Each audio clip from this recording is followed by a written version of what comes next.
Welcome back. ಸರ್ಕಾರದ ಪ್ರಮುಖ ಗ್ಯಾರಂಟಿಗಳಲ್ಲಿ ಒಂದಾಗಿರುವಂತ ಗೃಹಲಕ್ಷ್ಮಿ ಯೋಜನೆಗಂತೂ ಭರ್ಜರಿ ರೆಸ್ಪಾನ್ಸ್ ಸಿಗ್ತಾರೆ. ಗೃಹಲಕ್ಷ್ಮಿ ಯೋಜನೆಗೆ ಮೂರನೇ ದಿನ ನಿನ್ನೆ ಒಂದೇ ದಿನನೇ 14,16,462 ಮಹಿಳೆಯರು ನೋಂದಣಿಯನ್ನ ಮಾಡಿಸ್ಕೊಂಡಿದ್ದಾರೆ. ಇದೊಂದು ರೀತಿಯಾಗಿ ಗ್ರೇಟ್ ಅಚೀವ್ಮೆಂಟ್ ಅಂತ ಹೇಳಿದ್ರೆ ತಪ್ಪಾಗ್ಲಿಕ್ಕಿಲ್ಲ. ಬಿಕಾಸ್ ಗೃಹ ಜ್ಯೋತಿ ಕಂಪೇರ್ ಮಾಡಿದ್ರೆ ಇದು ಅಚೀವ್ಮೆಂಟ್.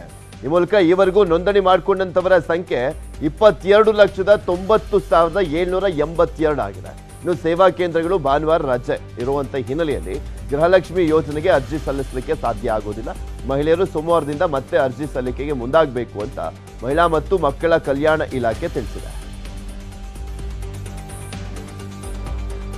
ರಾಜ್ಯ ಸರ್ಕಾರದ 5 ಗ್ಯಾರಂಟಿಗಳಲ್ಲಿ ಯುವ ನಿಧಿ ಯೋಜನೆ ಬೇರೆ ಇದೆ. ಅದ್ರ ಬಗ್ಗೆ ಯಾರು ತುಟಿಕ್ ಪಿಟಿಕ್ ಅಂತ ಇರಲಿಲ್ಲ. ಆದ್ರೆ ಸಿದ್ದರಾಮಯ್ಯನವರು ಈಗ ಮಾತನಾಡಿದ್ದಾರೆ.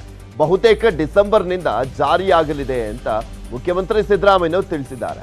ಚುನಾವಣೆ ಪ್ರಣಾಳಿಕೆಯಲ್ಲಿ 5ನೇ ಗ್ಯಾರಂಟಿಯಾಗಿ ಯುವ ನಿಧಿ ಘೋಷಣೆ ಮಾಡಲಾಯಿತು. ಅದರಂತೆ 2022-23ರಲ್ಲಿ ಪದವೀಧರರಾಗಿ ಹೊರಬಂದು ನಿರುದ್ಯೋಗಿಗಳಾದಂಥವರಿಗೆ 3,000 ರೂಪಾಯಿ ಭತ್ಯೆ, ಡಿಪ್ಲೊಮೊ ಪದವೀಧರರಿಗೆ 1,500 ಭತ್ಯೆ ನೀಡಲಾಗುತ್ತೆ. ಜೊತೆಗೆ ಕೌಶಲ್ಯ ಅಭಿವೃದ್ಧಿ ಇಲಾಖೆಯಿಂದ ತರಬೇತಿಯನ್ನ ಕೂಡ ನೀಡಲಾಗುತ್ತೆ ಅಂತ ಹೇಳಿದ್ದಾರೆ.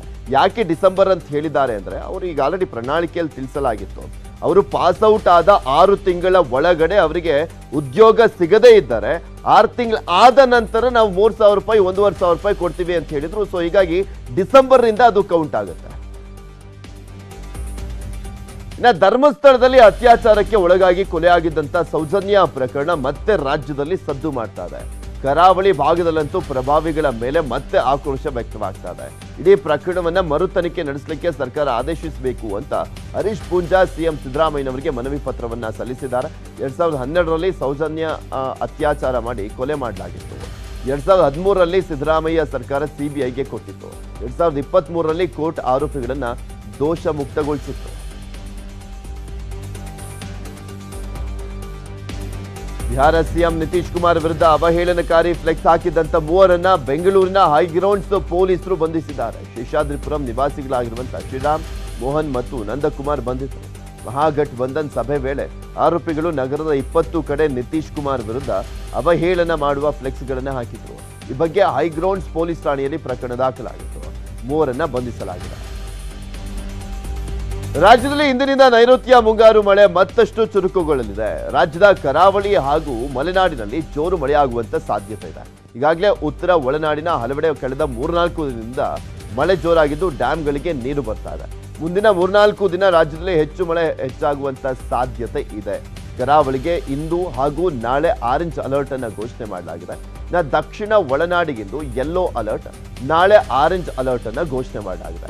ಉತ್ತರ ಒಳನಾಡಿಗೆ ಇಂದು ನಾಳೆ ಯೆಲ್ಲೋ ಅಲರ್ಟ್ ಅನ್ನು ಘೋಷಣೆ ಮಾಡಲಾಗಿದೆ.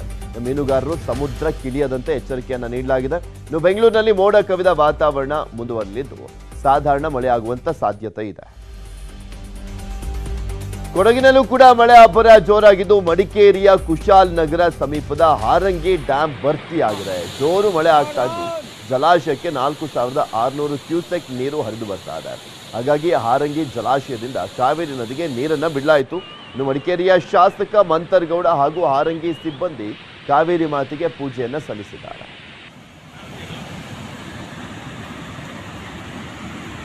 ರಾಜ್ಯದಲ್ಲಿ ಯಾವ ರೀತಿಯಾಗಿ ಮಳೆ ಆಗ್ತದೆ ಅಂತ ನೋಡಿದ್ರೆ ಇನ್ನು ಉತ್ತರ ಭಾರತ ಅಂತೂ ತತ್ತರಿಸಿ ಹೋಗಿದೆ ಈ ಮಳೆಯಿಂದಾಗಿ.